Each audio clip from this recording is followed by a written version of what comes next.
Olá, estamos aqui para mais um episódio do Indúbio Procast e nessa semana de grande movimentação no Congresso Nacional, nós trouxemos aqui para a nossa discussão semanal um dos assuntos que mais movimentam o cenário jurídico, o cenário econômico do Brasil e que apontam aí para grandes mudanças no futuro, certamente que impactarão a vida de todos nós. O assunto dessa semana do Indúbio Procast é a reforma tributária. E para tratar do tema, estou aqui com meu companheiro de todas as semanas, meu amigo Rafael Maia. Fala comigo, Silvinho, fala Camila, fala João, seja muito bem-vindo. É uma alegria poder estar nesse podcast aqui, que eu ainda não me acostumei com o nome. Hoje o Silvinho mandou no grupo de pauta o seguinte: temos um convidado bombástico do IDPC. Eu falei, que porra é essa de DPC, Batata? E aí demorou, tá entendendo, né? Foi uma provocação, eu imaginei que vocês perceberam. Falei, Instituto de Direito Processual. Eu também. Eu falei, porra, vai falar o morto. Como é que chama que morreu essa semana?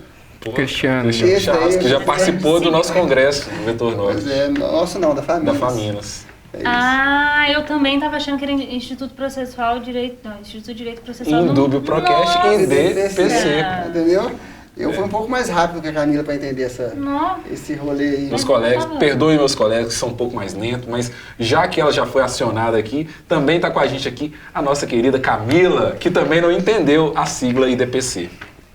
Que sigla, né, a gente usa depois que a gente faz alguma referência anterior. Então tinha que vir, hífenzinho e DPC. Mostrando que regras de ABNT e normalização é mais um dos assuntos que o Silvio não entende. Porque a linguagem, o objetivo dela é a comunicação. Se você não atinge a compreensão do seu interlocutor, você falhou na sua linguagem, né? Então, depois desse coice e já introduzidos os nossos apresentadores, eu tenho muito orgulho de trazer para a nossa conversa hoje um convidado muito especial, um grande amigo que há tempos está por vir a esse programa, que tem aqui certamente muito a contribuir na discussão de hoje e que, se tudo der certo, pode sair daqui também cancelado. Eu estou me referindo ao meu colega, amigo João Salvador. Seja bem-vindo, João. Se apresente para a nossa audiência. Quem é você, professor João Salvador? Muito obrigado, Silvio, meu colega já há tantos anos aí de docência lá na Kennedy, Rafael, que eu conheço também de longa data, e a Camila, que agora eu fiquei com medo, se eu falo alguma coisa. Você viu que se você bobear aqui, a pancada vem. Eu fiquei com medo agora, mas eu labuto nessa área tão ingrata e dificultosa desse país, que é a área tributária e também na área empresarial. E espero poder contribuir para esse podcast aí, que se Deus quiser, em pouquíssimo tempo aí vai estar rivalizando com o Podpah e com outros tantos famosos aqui desse país. Contem comigo aí, minha meta hoje é ser cancelado. Muito bem. O João foi muito modesto aqui na sua apresentação. O João é uma das referências do direito tributário em Belo Horizonte e tenho certeza que ele, mais do que qualquer outra pessoa, pode nos ajudar a entender como tem sido tratada as alterações que a reforma tributária, que finalmente parece vai sair, né, João? O Brasil já há mais de 30 anos discute uma reforma tributária e é um tema que recorrentemente entra na pauta política, mas dificilmente consegue evoluir para uma solução.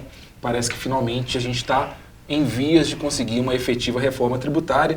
É um assunto que certamente tem muito a ser explorado, a gente talvez não consiga tratar das minúcias dessa reforma, né, uma reforma extensa, mas eu queria já começar, João, levantando aqui a primeira questão óbvia. Essa é a reforma que você queria? Essa reforma tem a capacidade de trazer os benefícios que tanto se almeja no sistema tributário nacional, que é muito criticado em razão da sua confusão, né? A gente vê muitas reclamações a respeito da burocracia do nosso sistema tributário, da quantidade de tributos, não obstante a carga tributária que me imagino vai continuar sendo nos limites patamares que a gente já está acostumado, né? Dificilmente a gente vai ter uma redução, mas a questão da burocratização, que também é um entrave ao desenvolvimento, é um entrave ao investimento no país, essa reforma ela consegue resolver esse problema?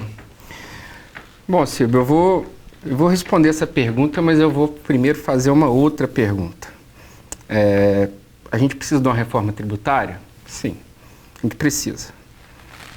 Há muito tempo a gente precisa? Sim, há muito tempo. Já vai para 40 anos aí que esse projeto de reforma vem sendo reeditado pelos diversos governos.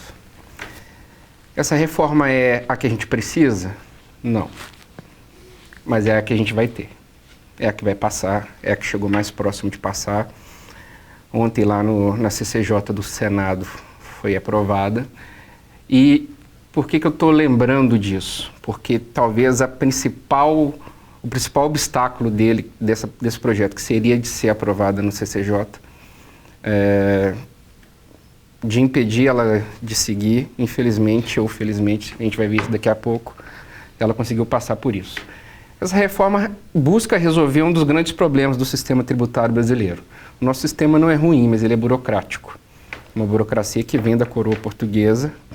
E essa burocracia hoje, em níveis estratosféricos, transformou o Brasil tributariamente num país paquidérmico, mas um país que tem um sistema tributário que é um sistema muito bom, e ele é primordialmente justo, mas ele é mal gerido. É um sistema que garante uma previdência social que sim, hoje está quebrada, mas uma previdência social que não existe em outro lugar do mundo.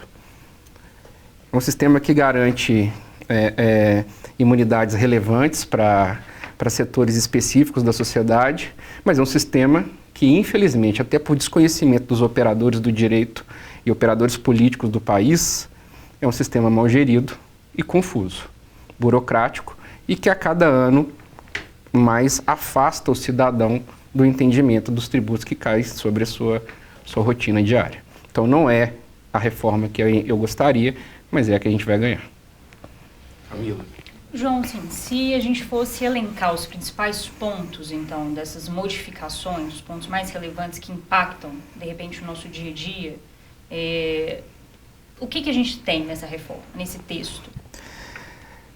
Partindo do pressuposto que o grande problema é trazer simplificação para o sistema, as medidas todas elas são de uma forma ou de outra tentando simplificar a cobrança do tributo no Brasil. Primeira coisa é lembrar que nem tudo que a gente paga é imposto. A gente tem 5 espécies tributárias que acometem a nossa rotina.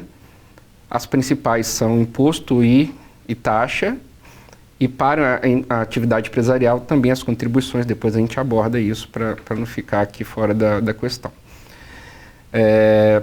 O primeiro grande ponto da reforma que está chegando é trazer para o Brasil uma das experiências mais relevantes tributárias no mundo, que foi a experiência do IVA, Imposto sobre Valor Agregado, que foi utilizado na Europa, que ele remete à unificação de tributos. A gente tem 5 espécies tributárias no Brasil, que se subdividem em outras 70 subespécies. A gente tem uma carga tributária muito grande e muito diversificada. Então, trazer essa experiência de simplificação com unificação tributária é uma das principais medidas que estão sendo tomadas. Só que aqui é o Brasil, e o Brasil não é para amadores. Então, até para trazer isso, a reforma está trazendo de uma forma diferente. Esse primeiro ponto da unificação tributária vai chegar no Brasil de qual forma? Não vai chegar um imposto de valor agregado, mas o que os estudiosos estão chamando de IVA dual, porque serão 2 impostos que vão unificar vários outros tributos. E aí tem o primeiro problema. O primeiro tributo que vai unificar vários tributos é um tributo chamado CBS, Contribuições sobre Bens e Serviços, que vai unificar tributos federais. Vai unificar PIS, COFINS, 2 contribuições, e IPI, um Imposto sobre Produtos Industrializados, federal. Do outro lado, e aí chega um grande problema, que eu achei que seria tratado ontem lá na CCJ do Senado, mas não foi, então vai ser tratado agora em 2 votações plenárias do Senado. Vai unificar tributos estaduais e municipais, e aí é o grande problema.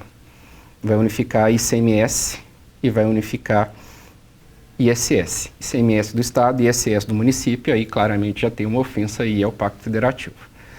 Além da unificação desses tributos, tem também outros casos de simplificação tributária que vão passar pela tratativa diferente de determinadas categorias da sociedade. Por exemplo, profissionais liberais terão menos tributação. Mas vejam, a gente não pode achar que o cidadão comum vai ter algum impacto no primeiro momento, porque realmente não vai ter.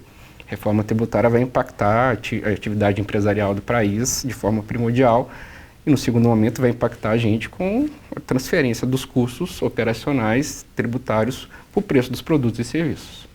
Eu ia fazer essa pergunta agora sobre o impacto direto na população, né? Porque não é, a gente conversava um pouco antes aqui, de vocês chegarem, não é um assunto que se conversa na mesa do boteco. A gente fala sobre direito civil, né? A gente fala sobre casamento, fala sobre divórcio, fala sobre propriedade, a gente fala sobre direito penal, né? Sobre as nossas visões, mas sobre direito tributário, geralmente quem fala não conhece. E aí as conversas que eu escuto sobre o direito tributário ou sobre tributos no Brasil giram em torno de duas questões. Primeiro, a necessidade de uma reforma, porque a gente adora a reforma. Desde que eu me entendo por gente, o Brasil, além de ser o país do futuro, é o país que necessita de reformas. E aí todo governo, toda eleição tem-se a pauta das reformas, reforma administrativa, reforma da Previdência, reforma tributária, reforma das cidades, agora vem com essa tese. E o segundo é de que a nossa carga tributária é muito alta em relação àquilo que o Estado entrega, né? E provavelmente quem fala as duas coisas são pessoas que não entendem. Eu já fiz uma pergunta dessa uma vez com um amigo em comum com o Silvio, que ele falou da necessidade de reforma na época eleitoral, reforma política. Eu falei, beleza, mas qual reforma? O que você espera de uma reforma? E é isso, o cidadão comum, o cidadão médio, como eu, por exemplo, não sei responder qual reforma tributária seria boa, assim, sabe? E, de fato, a minha impressão, com tudo isso que você falou, que não vai influenciar na vida das pessoas diretamente, a não ser de corporações, de empresas, de empreendedores e tal. Nesse sentido que não estou tirando a importância da reforma em si, sabe? A minha questão João, o seguinte, você diz, olha, não é uma reforma boa que nós teremos, é a reforma que nós teremos. E a reforma que nós teremos, ela não vai ser boa, porque ela foi mexida dentro do parlamento, no processo legislativo, ou o governo atual, ou anterior, não sei quem entregou, já entregou uma reforma à minha boca. E aí, para complementar, o que é que falta para ser uma reforma boa? Qual que é a reforma que precisamos? Então, primeira coisa é entender o seguinte, vai haver diminuição de tributo? Não vai. Pelo contrário, o que a gente tem visto é que vai acabar aumentando um pouco ainda a carga tributária brasileira. Por que ela não é boa? Ela não é boa não é porque ela foi mexida. Ela não é boa porque a essência dela não traz a solução que ela prometia, que é a de simplificação tributária. Então, alterar as regras tributárias hoje sobre declarações, sobre sistemas de compensação de tributo, sobre obrigações tributárias, sobre o sistema relacionado aos processos administrativos do CARF, dos outros órgãos administrativos que julgam demandas referentes ao dia a dia dos contribuintes, tanto pessoa física quanto jurídica. Essas questões não estão sendo analisadas. Eles estão falando em simplificação tributária tão somente porque vai unificar tributos de um lado, vai alterar a sistemática da cobrança de outro, serão 7 anos de transição. O problema da reforma é exatamente esse, ela não resolve o problema que ela teria que resolver, que era de simplificação. Deveria ser muito mais fácil do que é. Vou dar um exemplo que não faz parte da reforma tributária e que é muito conhecido pelo senso comum. E o que a gente estava conversando antes de iniciar o podcast era exatamente isso, né? Que o senso comum do direito civil e do direito penal é muito mais aproximado, o cidadão entende muito melhor do que o senso comum tratando do direito tributário. Todo mundo sabe que igreja não paga imposto. Todo mundo sabe, todo aluno sabe, o povo sabe, mas não sabe por que não paga imposto. E não sabe nem o que significa não pagar imposto. A gente tem, por exemplo, alunos que são membros eclesiásticos das diversas igrejas que existem, muitos deles sofrem processo tributário, por exemplo, porque sempre souberam que igreja não paga imposto, mas imposto é uma obrigação só. Ele tem que pagar outros 4 tributos e tem que fazer também as obrigações acessórias, que são as declarações. E isso é confuso para eles. Isso é confuso para todo mundo. Esse tipo de problema era o problema que a reforma tributária tinha que bater, tinha que alcançar. pensar uma reforma tributária para diminuir tributo no Brasil, a gente não precisa pensar porque não vai acontecer. O Brasil é um país de proporções continentais, com uma população gigantesca e uma população que se acostumou a ter um país que, apesar da gente não viver num estado social o paradigma do estado social não é o efetivo que a gente vive no estado democrático de direito, mas socialmente a gente vive num país que se acostumou a receber alguma prestação do Estado. E essa prestação custa dinheiro, né? Então, o cidadão se acostumou com isso. E por causa disso, a arrecadação tem que ser altíssima para manter um sistema único de saúde, uma previdência social relevante, uma assistência social relevante. Diminuir tributo no Brasil não é uma alternativa viável em reforma nenhuma. E a gente nem é o país que tem a maior carga tributária do Brasil, pelo contrário. A gente tem uma carga tributária relevante, mas a gente tem alíquotas que batem 27,5% no imposto de renda. Alíquotas nos Estados Unidos é de 50%. Qual que é o problema? O problema é o gasto. E o gasto não é direito tributário. O gasto é direito administrativo. E aí eu brinco lá na faculdade isso, porque ninguém enche o saco do professor de direito administrativo. Ainda bem. Enche o saco do professor de direito tributário para falar que imposto é roubo, que o Estado é safado, aquele negócio todo, mas não enche o saco do operador que é responsável pelo gasto tributário. Não sei se eu respondi sua fala, mas... Não, Pode falar. Não, vamos lá, Camila, preferência. Hoje eu tô com medo de você. Não, Eu também. Tá tudo bem. Eu também. Muito bem, Carlos. Falando em siglas, né? limite. Eu, assim, não me corrija se eu estiver errado, João. Então, me parece que essa ideia da reforma de unificação de impostos acabou sendo uma unificação de siglas, e não necessariamente de processos de cobrança tributária ou simplificação. E aí, eu ouvi, né, você falando da unificação de impostos estaduais, o ICS com o ICMS, e aí me preocupou um pouco a respeito da autonomia da receita dos municípios, né? E o município é o ente estatal mais próximo do cidadão. Ele tem, claro, o Estado também, né, tem a questão de segurança, mas assim, a gente tem, o município ele tem serviços locais e interesses locais que eles são facilmente perceptíveis para o cidadão. Às vezes nas capitais a gente tem uma proporção, o Belo Horizonte é uma capital muito boa, estruturada, apesar dos problemas, mas nós temos outros municípios que são bem mais precários, né? E já tem uma perda de autonomia administrativa com a atual realidade. Dentro dessa nova perspectiva de arrecadação tributária, como que fica a receita dos municípios, por exemplo, com essa unificação? Quem que vai receber? Já vai haver uma repartição direta? Não. Vai chegar no Estado, o Estado vai repassar a receita? Vai aumentar esse repasse, essas garantias? Quem tem a autonomia da gestão em cima desse novo imposto o CBS estadual, né? Vamos dizer assim. Vai ser IBS. IBS. Primeiro, realmente esse é um dos pontos mais sensíveis da reforma. Exatamente por causa do pacto federativo, que já é por si só um pacto desregulado. Proporcionalmente, o município deveria ser aquele que mais arrecada no país. Porque a gente não vive no Brasil, a gente não vive em Minas, a gente vive em BH, a gente vive nas cidades e a gente tem ali as nossas necessidades são mais acessadas, por mais que não seja, mas pelo município. Quando a gente fala, por exemplo, de segurança pública, a gente não lembra que a Polícia Militar é do Estado. A gente acha que a PM é de BH, a Guarda Municipal, enfim. O sistema de repasses de tributo, ele é um sistema antigo, já existe e o Estado brasileiro está preparado para fazer repasse. Né? As transferências acontecem, parte do IPVA já vai para o município, já vai para a União, parte do imposto de renda já vai para o Estado e município. Então, esse sistema de repassar os tributos depois, isso não vai ser um grande segredo. Qual que é o problema que a gente vai enfrentar, que é uma das discussões que se tem? Exatamente a autonomia que antes o município tinha de tratar os seus próprios tributos e agora vai ter que tratar uma alíquota que seja unificada com o Estado. E aí, como que a gente vai lidar com a autonomia de cada um dos entes? Porque existe claramente uma divisão entre os entes brasileiros que ela é muito bem feita.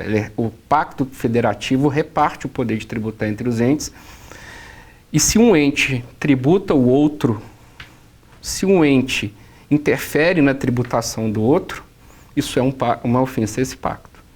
Então, um dos problemas que a gente está visualizando vai ser esse. A reforma tributária ser aprovada num dia, no outro dia um prefeito fala, pô, mas eu coloquei minha alíquota no ISS de 3,9, eu não quero que seja de 2,9. E aí? Eu acho uma falha dessa reforma tributária hoje da forma que é. Unificar tributos é possível? É possível, mas comece unificando os tributos dentro da sua própria base.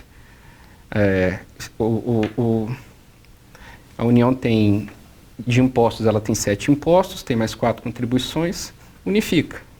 Unifica os tributos do município, unifica os tributos do Estado, cada um tem seu IVA. Até entender como é que vai ficar o pacto federativo após as unificações. Por enquanto, me parece uma ofensa ao pacto, porque o município vai abrir mão da sua arrecadação para receber uma arrecadação cuja atribuição da arrecadação não é dele, mas sim algo superior àquele ente. Muito bem. Ô, João, eu já percebi que a gente não vai ter a tão sonhada redução da nossa carga tributária, embora, pelo que eu acompanhei das discussões, existem alguns setores, alguns tipos de produtos e setores que serão sim impactados positivamente, terão uma redução, provavelmente esse valor que se perde um lado, se ganha outro, né? Haverá aumento de carga tributária para também compensar essas perdas, e aí tem aqueles tributos chamados tributos do pecado, imposto do pecado, né? que deu um cheque em branco para o Estado, fora dessa reforma, de aumentar a alíquota daquelas atividades que são potencialmente nocivas à saúde, né? Cigarro, bebida, enfim, jogo de azar. Me parece já começando uma reforma com a pretensão de unificar, criando já uma janela de saída para, opa, se eu precisar aumentar imposto, eu posso aumentar disso aqui, eu posso ter um furo na reforma. É isso mesmo, esse imposto do pecado aí, essa possibilidade de tributar esses setores ao bel prazer, a critério, de forma subjetiva do administrador público, pode ser um problema ou eu estou viajando nisso? Então, Silvio, quando você perguntava, eu pensei tantas coisas aqui, porque... Não era um pecado que você estava pensando, não, né? Não, eu estava pensando outra coisa aqui, porque isso é uma porta para entrar numa questão polêmica, né? Mas vamos lá. A tributação de supérfluos, né? Não vamos usar a palavra pecados, mas de supérfluos, né? Não que o cigarro, para aquele que seja um fumante, seja supérfluo, né? Mas levando em consideração a questão do luxo e daquilo que é desnecessário socialmente, né? Ela sempre foi mais relevante, tá?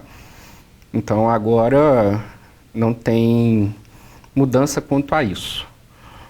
O que houve uma mudança foi a abertura da possibilidade de tributação daquilo que seja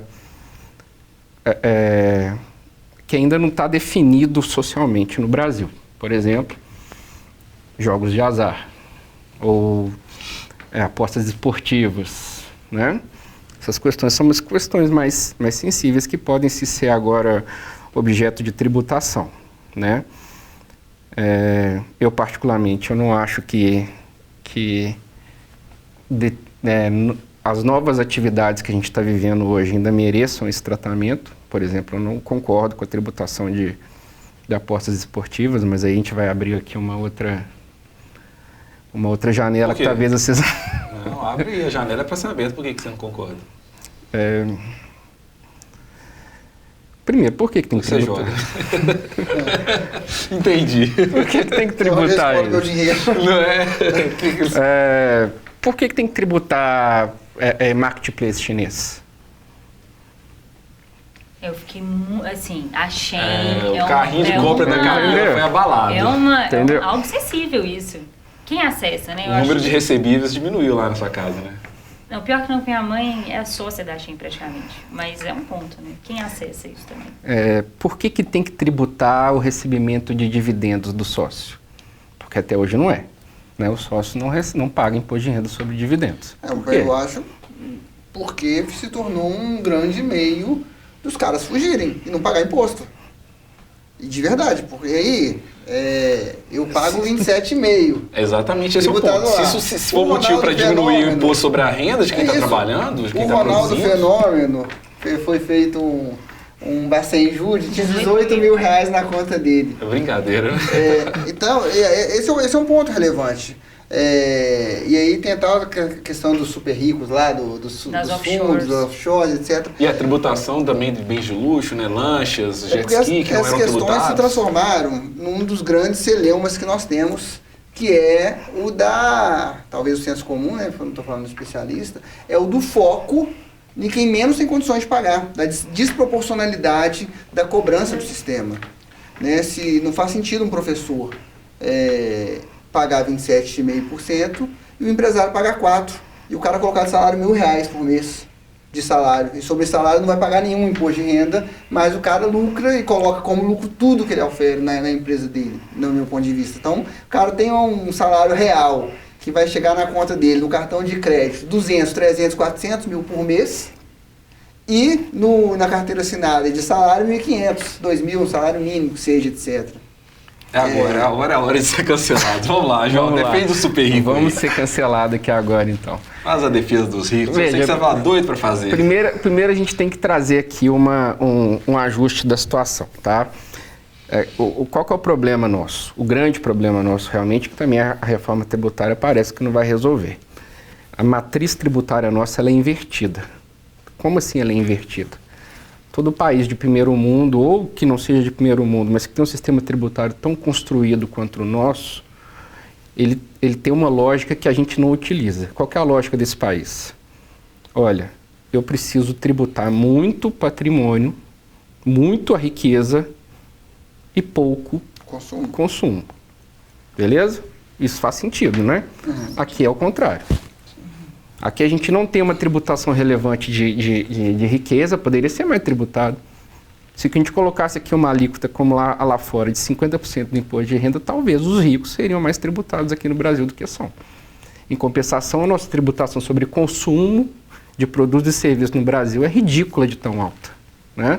Então esse é um problema, e esse problema afeta as relações todas, não só relações empresariais trabalhistas, mas também as relações de consumo, as relações de serviço. Então isso é uma situação que ela não é uma situação trazida pela iniciativa privada, mas é posta pelos governos, todos eles, inclusive o atual. A questão do dividendo em si é um problema, porque pessoas físicas e jurídicas são tratadas na tributação como se elas fossem a mesma condição de serem tributadas. Quando uma iniciativa privada realiza atividade através da pessoa jurídica, a pessoa jurídica é tributada. Quando o sócio paga sobre o recebimento dele, há uma bitributação. Ah, mas o recebimento dele é alto? De muito, sim. É muita riqueza envolvida. Você falou que vai aumentar, vai unificar a alíquota do imposto sobre a herança e vai estourar as holdings familiares, né? Que hoje em dia a gente, a cada 3 anúncios no Instagram, 2 é sobre aprenda a fazer a holding familiar. Eu já tive várias pessoas me procurando e tudo mais. Apareceu um aluno meu dando um curso de fazer holding familiar. Não acreditei, porque eu lembrava dele em sala de aula. Eu falei, ele não pode estar ensinando alguma coisa. O rolê que me pega do sistema é foda. Eu vou continuar dizendo que o sistema é foda. É porque vai girar sempre em torno de quem tem. Sabe? Quem tem condições de pagar o tributo sem comprometer a sua renda, o seu sustento e o seu de sua família, vai dar um jeito de não pagar. E esse jeito pode ser utilizando o que a lei permite, um jeito legal, tipo fazendo uma offshore, tipo fazendo uma holding familiar, etc. Ou vai ser utilizando mecanismos que, embora a lei não proíba também, não sejam tão morais assim, que são o mecanismo do lobby. E o camarada, que é igual o Silvio, fudido na vida, e que porque trabalha em 2 empresas... Coisa certa que ele fala aqui. Trabalha em 2 empresas, vai ter mais de 30% dele no final do rolê, tudo que ele ganha é tributado, ele não tem a menor condição de sair disso, a não ser pela via legal, que é não declarando, que é fingindo que não existe, etc. E que nem dá pra fazer, né? Porque esse problema do imposto a Receita sabe tudo que a gente der antes da gente falar com ela, né? A declaração é mera formalidade. Então, isso me pega. Unificação, essa falta de unificação de renda, né, de imposto de renda, e quando, por exemplo, pessoas que têm fontes de renda diferentes, de CLT, muito comum esse caso de professor, que no início do ano declara e ela tem que pagar imposto, isso seria algo para atacar na reforma, onde a gente pensa em unificação de imposto e simplificação. De trás para frente, isso daí... O que você vai fazer com o INSS? Desculpa te interromper, João. Não. No INSS, se eu me levo lá na minha empresa, olha, eu trabalho em outro lugar, eu já recolho sobre o teto aqui. Isso é recente também, do INSS. Mas recente na minha idade, eu tenho 40 anos. Desde que comecei a trabalhar, isso funciona. 40 anos de CNH, né? Aí, dava para fazer isso no imposto também. Olha, eu recebo aqui da Faminas, eu recebo aqui da Kennedy. Somando as duas, queridos, vai dar mais do que o valor dos 13% aqui que a gente está descontando. Vai dar os 27%. Então já desconta esse caralho agora para nós, para não precisar chegar no ano que vem, eu pegar duas remunerações e jogar fora. E devolver o trem. É um negócio que dá para fazer. Simplificadamente falando, assim. Via sistema. Os caras podem fazer tudo via sistema, né? Não tem nada à mão mais. Não. Então o sistema identifica. E até você tem a opção, né, de fazer o acréscimo pelo carnê-leão, né? Então, Mas quem vai ter essa disciplina financeira, cara, né? Esse é o problema. Olha, eu sofro com isso normalmente. Receita, tô te devendo, vou te pagar. Vai ter um refis aqui. Isso é um problema também, grave do nosso sistema, porque, primeiro, a tabela do imposto de renda nossa está extremamente desatualizada. Será que não seria uma solução ter mais escalonamento, em vez de 4 faixas, assim, sei lá, 10 faixas? Sim, com certeza. Porque aí talvez você... o cara que paga um 27,5%, que é o teto, é o cara que ganha 5 mil, o cara ganha 50 mil. E aí Sim, é um problema. um empresário que ganha 1.200 na real, no papel ali, ganha 200 não. Mas entende o problema desse rolê? Porque eu entendo que o cara que está lá em 2.000 e pouco tem que continuar isento, eu entendo que a gente tem que ter lá o 7,5, mas será que do 7,5, do 15, tem que ir direto para o 27,5 para todos? Com certeza. E aí tá o problema. Tá, ué. E talvez a gente consiga ampliar, inclusive, a arrecadação. Com se a gente faz essa certeza. elevação para quem está ganhando muito. Com certeza. E eu não preciso pagar 27,5%. Não precisa. E por que isso não acontece, Silvio? Por quê, João? Me ajuda. Por que não tem... Nós estamos atrás de respostas. Por que não tem 10 faixas de alíquotas diferentes? Por que não tem uma alíquota que chega a 50% aqui no país? Por quê? Porque o sistema é foda? Não, porque quem será muito tributado disso não deixa isso acontecer. Mas a gente está falando não dos empresários.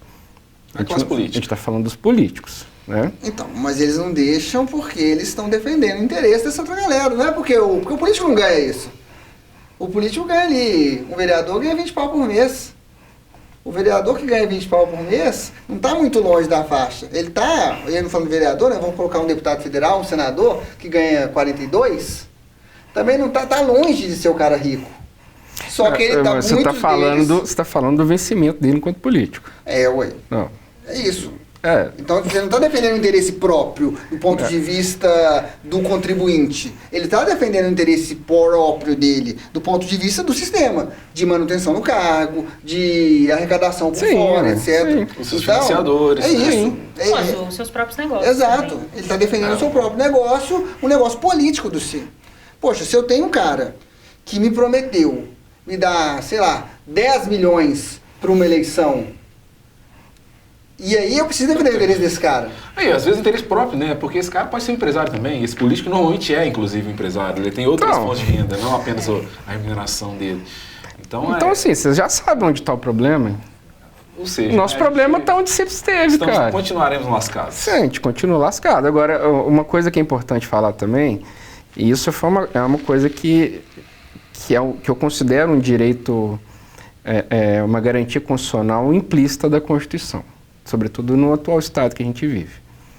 A gente não é obrigado, a gente é obrigado a pagar tributo, mas a gente não é obrigado a fazer as opções negociais mais onerosas. Uhum. Se o sistema tem lá os institutos que podem ser utilizados, a gente tem que utilizar. Uhum. Mas por que o rico... Elisão, né?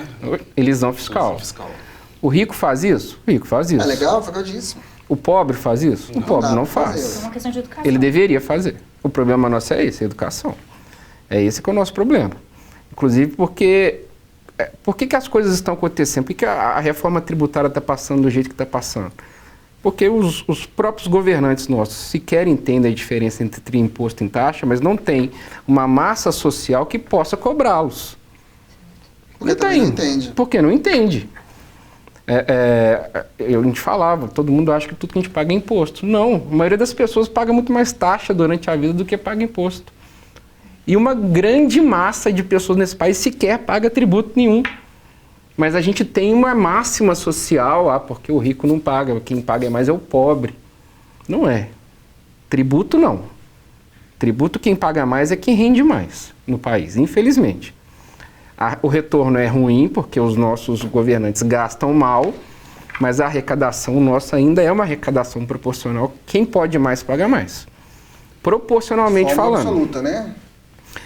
Mas aí a gente entra numa questão de educação, que inclusive já foi estudado. A gente lembra que durante a vida, durante o ano, a gente lembra do carnê, a gente lembra do financiamento, a gente lembra do cartão de crédito, a gente lembra do corote. Eu estou numa fase que não estou lembrando nada. A gente lembra disso tudo que a gente quer, mas a gente não lembra que eu vou pagar tributo ano que vem, então a gente não se prepara para isso. Aí nós chegamos no mês de maio, fudeu e acaba o ano inteiro. Não acaba em maio, velho, então eu passo o resto do ano pagando. Eu começo a ficar triste quando chega o primeiro boleto que chega pra mim, assim, no início do ano, assim, é a anuidade do OAB. Aí já me dá pancada. O ano começou, chegou a anuidade do OAB e aí começa a vir tudo. Matrícula, IPVA e...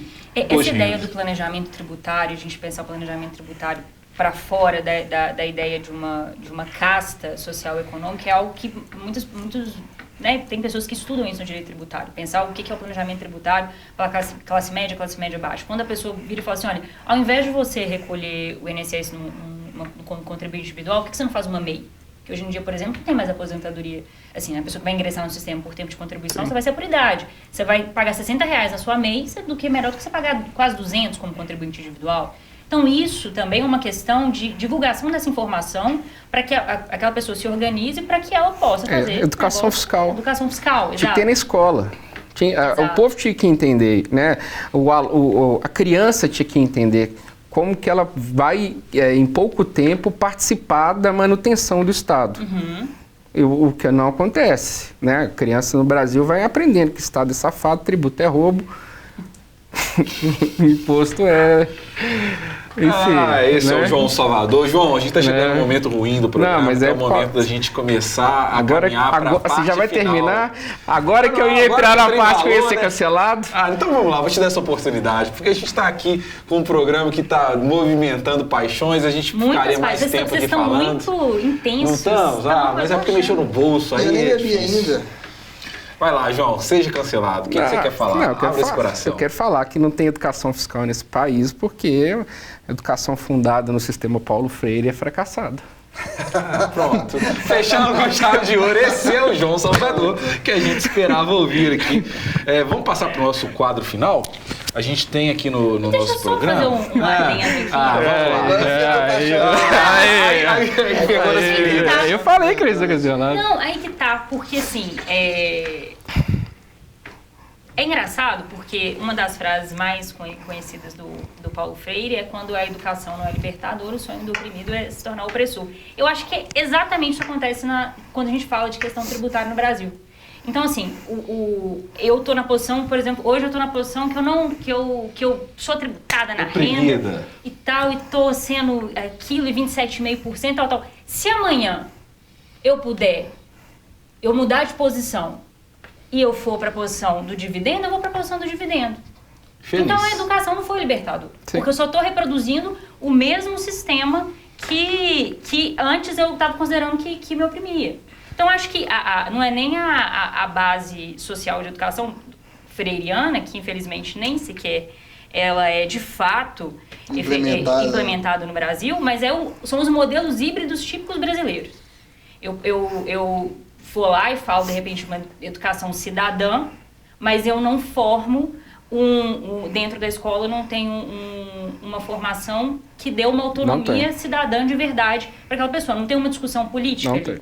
Eu não tenho uma discussão de criação de consciência. Eu não tenho uma discussão de por que existe... É importante um sistema de previdência social no Brasil, num país continental? Quais países do mundo têm um sistema público de saúde? os Estados Unidos é ótimo, será que é ótimo você pedir para não chamar a ambulância? Economia doméstica. Eles não ensinam economia doméstica. Pelo cuidado. Pegou o gancho sim? aí? Pegou o gancho. Sim. Dá tema de programa, hein? Então, acho que esse é o problema, né? Às vezes a gente tem, em tese, uma pedagogia que ela, de fato, não é implementada e, de fato, o objetivo final dela, que era criar uma autonomia, emancipar a consciência, não acontece.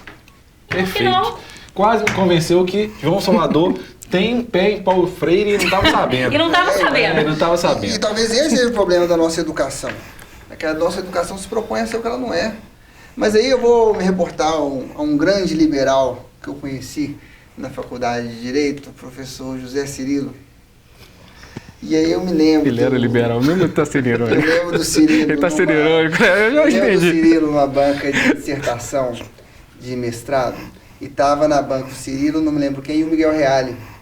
E o Miguel Reale estava lançando um livro novo. Aí a tese, o assunto era sobre o valor do bem jurídico. E aí foi uma discussão e tal. E aí, de repente, o Cirilo estava com um livro do Miguel Reale na mão. Falou, olha, essa discussão é uma discussão às vezes inócua. Porque é o seguinte, professor Miguel Reale, eu estou com o seu livro aqui, que pelo que eu vejo é um baita de um livro, grande e tal, custou R$290. Talvez ele valha isso mesmo.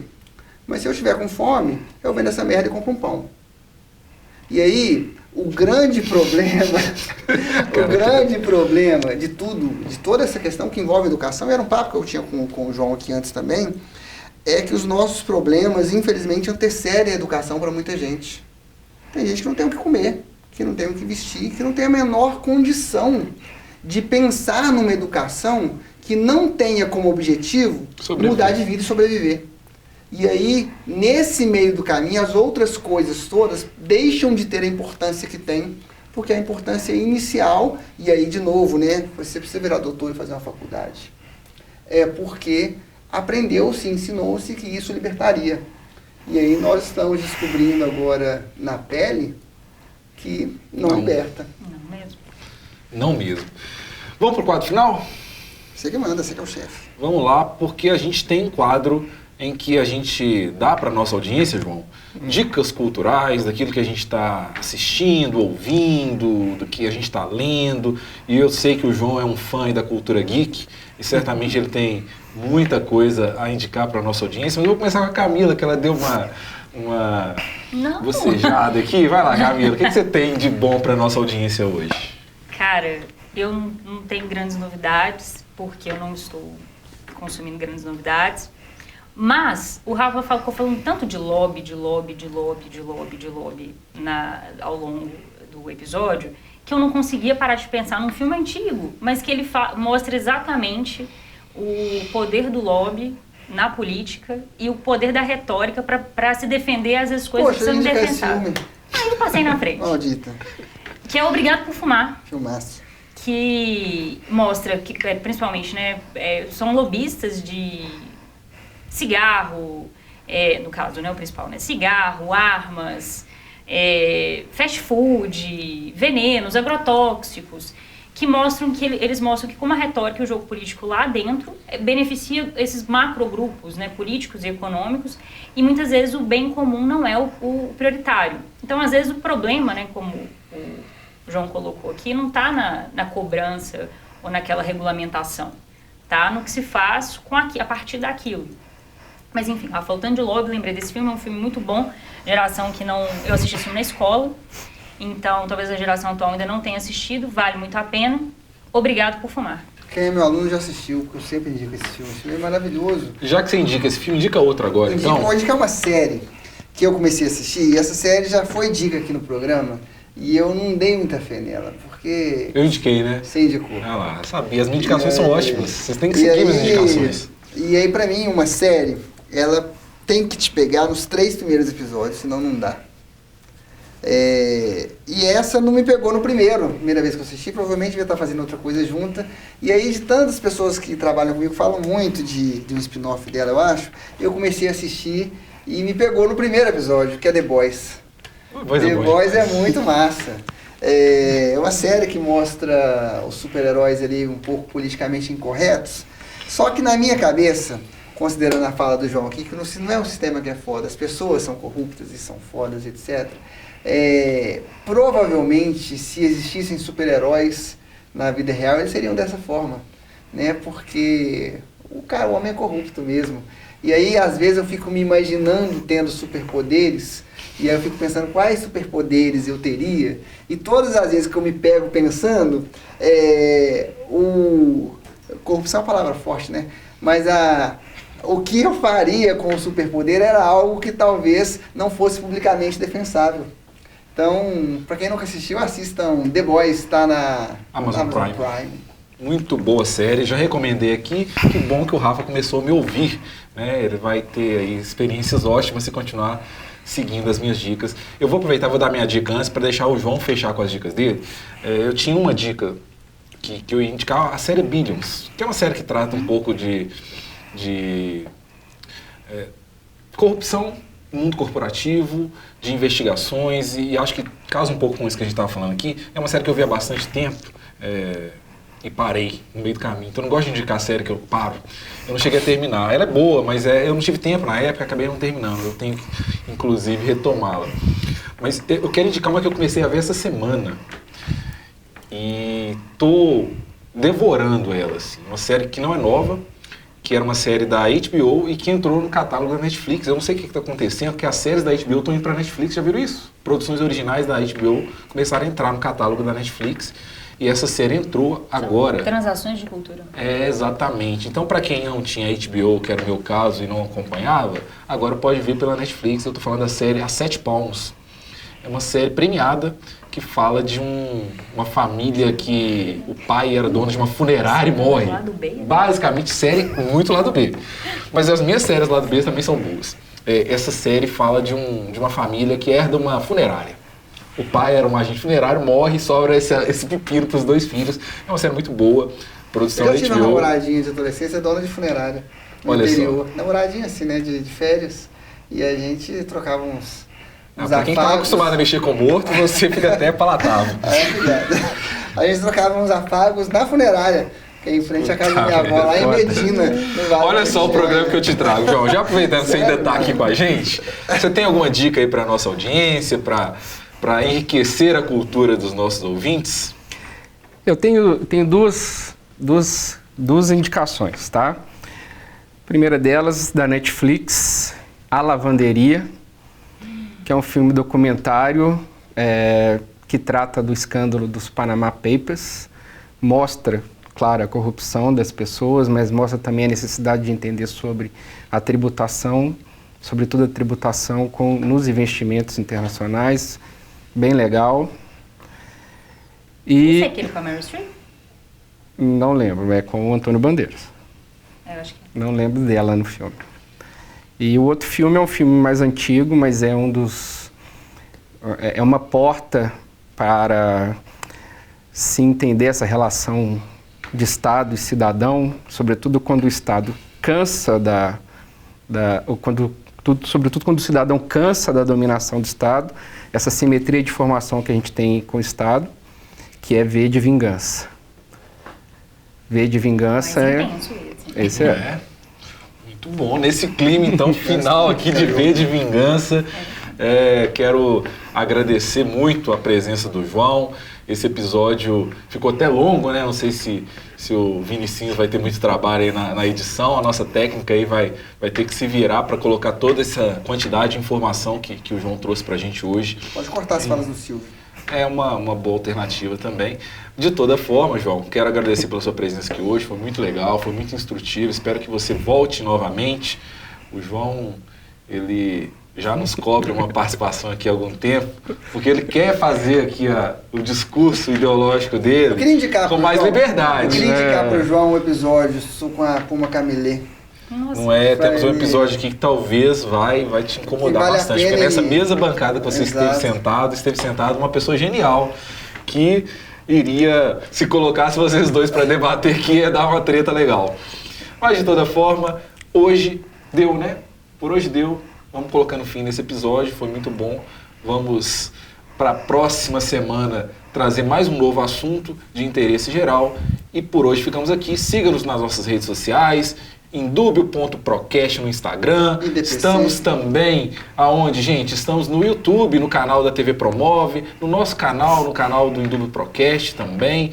Nos encontra por lá, no canal 12 da Claronet, onde você nos assiste agora. Seja nosso telespectador, né, fiel, acompanhe esse programa, indique para seus amigos, indique para sua família. A gente precisa de você, curta lá, clique no sininho de notificação para quando o episódio novo aparecer aí no YouTube, para você que nos acompanha pelo YouTube, dá uma curtida no canal da TV Promove também, nos ajuda sempre. E quem quiser participar desse programa como patrocinador, né, João? Já que a gente falou de dinheiro hoje, também é muito bem-vindo. O João tem escritório de advocacia? Tem, o João faz parte dos maiores escritórios de Belo Horizonte, eu não vou falar o nome dele aqui porque não está patrocinando a gente. Ainda. Mas no dia que tiver eu vou falar que ele é do Abiaco. Tem um papelzinho para ele assinar na saída ali para poder muito bom. Foi o nosso primeiro apoio cultural. A gente está convidando pessoas que têm condições de que advogado tributarista advogado rico. Sabe como dar o apoio cultural sem precisar pagar imposto. É perfeito, é a melhor dos mundos. Ou apoiar culturalmente para bater o imposto no final com compensação. Mas a gente vai ter que ajustar a linha editorial, né? Ali a gente vai ter que ajustar aqui um pouquinho a linha aqui, né? Vai ter que ajustar um pouquinho aqui, né? É por isso que eu sou pobre. Não é? Vai continuar, porque ó, chegou o fim. Vamos dar o nosso tchau coletivo aqui. Valeu, tchau, tchau.